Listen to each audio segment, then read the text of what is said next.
Hello दोस्तों, क्या आप जानते हैं कि एक सिंपल सी आदत जैसे ज़्यादा पानी पीना आपको आईसीयू जाने से रोक सकता है या बचा सकता है।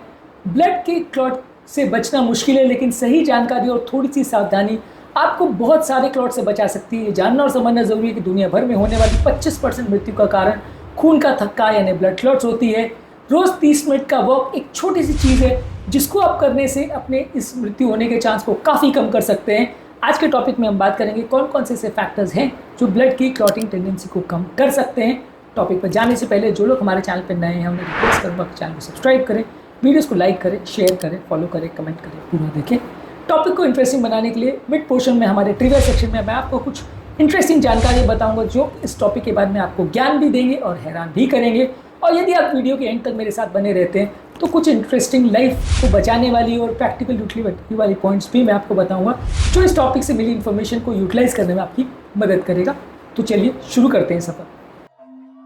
हम बात करने वाले हैं कौन कौन से कारण हैं जो ब्लड की क्लॉटिंग की या खून थक्का बनाने वाली टेंडेंसी को कम करते हैं।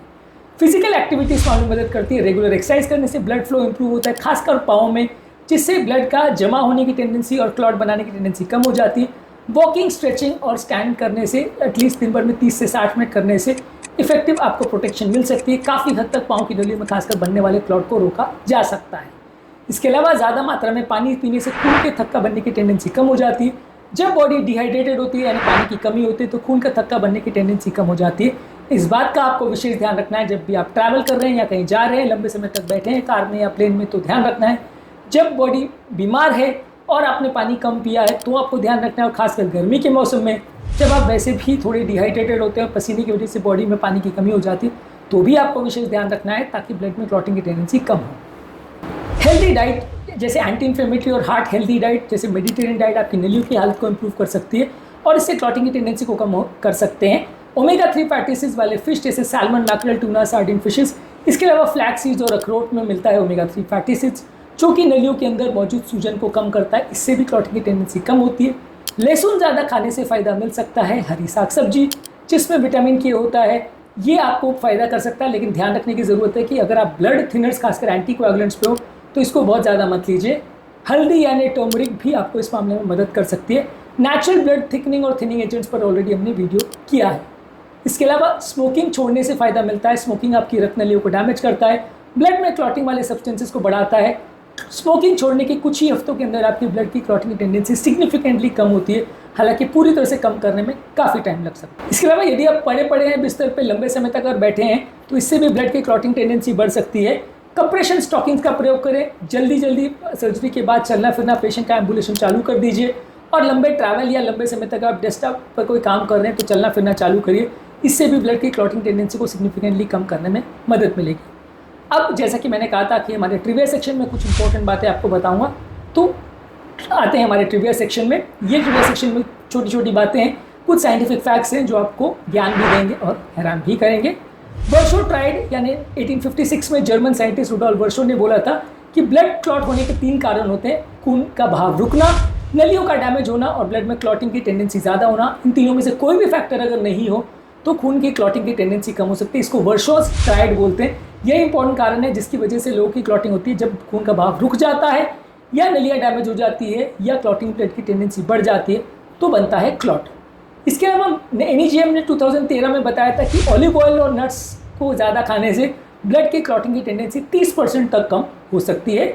इसके अलावा जब आप खून पतला करने की दवा लेते हैं तो ये खून की क्लॉट करने की टेंडेंसी को कम कर सकती है, जिससे कि अलग अलग ट्रायल्स में बताया गया है कि आपको अलग अलग तरह के बीमारियों में क्लॉटिंग की टेंडेंसी को कम करने में मदद मिल सकती है। योगा, प्राणायाम और ये सारी एक्सरसाइजेस करने से भी बॉडी का इन्फ्लेमेशन कम होता है, ये भी आपकी क्लॉटिंग की टेंडेंसी को कम कर सकती है।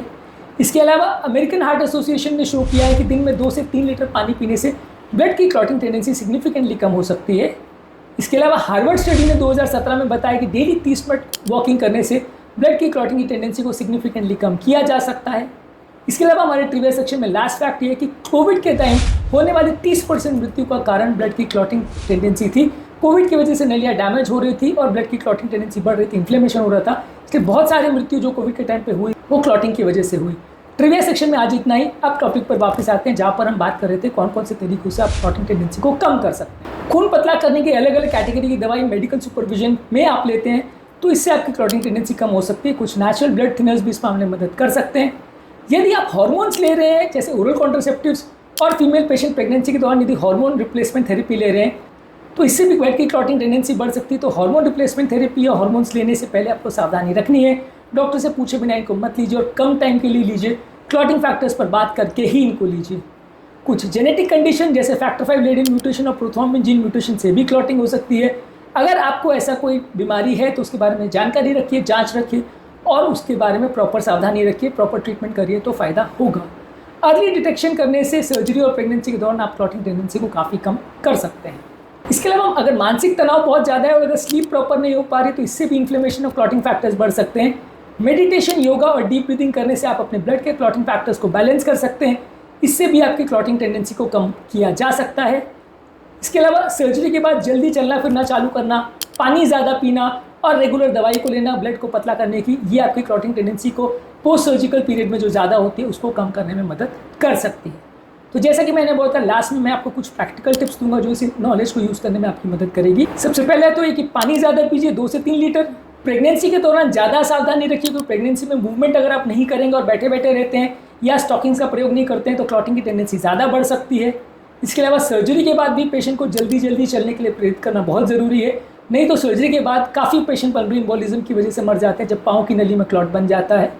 रोज़ाना डेली 5 मिनट का वॉक भी क्लॉटिंग टेंडेंसी को काफ़ी कम कर सकता है। तो यदि क्लॉटिंग टेंडेंसी बचना चाहते हैं तो डेली एक्सरसाइज करिए। इसके अलावा जिन लोग की फैमिली हिस्ट्री है और जिन लोग को क्लॉटिंग की टेंडेंसी ज़्यादा है या जेनेटिक हिस्ट्री है वहाँ पे आपको रेगुलर बेसिस पे मेडिसिन लेते रहना और चेक कराते रहना ज़रूरी है। नहीं तो आप इस क्लॉटिंग के चक्कर में और इस भंवर में फंस जाएंगे। तो आज के टॉपिक में हमने जाना कि थोड़ा सा चलना, थोड़ा पानी पीना और थोड़ी सी सावधानी ब्लड की क्लॉटिंग की टेंडेंसी को दूर भगाएगा। इस वीडियो में हमने आपको कुछ उपयोगी जानकारी दी जो आपकी या आपकी किसी चाहने वाले की ज़िंदगी को बचाने में मदद करेगा। तो इसके बेनिफिट्स दूसरों तक पहुँचे इसलिए इस वीडियो को लोगों के साथ शेयर करिए। अपने कमेंट्स और इस बारे में आप क्या जानते हैं और क्या जानना चाहते हैं हमें कमेंट सेक्शन में लिख के ज़रूर बताइए, उसका हमें इंतजार रहेगा। टॉपिक एंड करने से पहले जो लोग हमारे चैनल पर नए हैं उन्हें रिक्वेस्ट करूँगा कि चैनल को सब्सक्राइब करें, वीडियोज़ को लाइक करें, शेयर करें, फॉलो करें, कमेंट करें पूरा।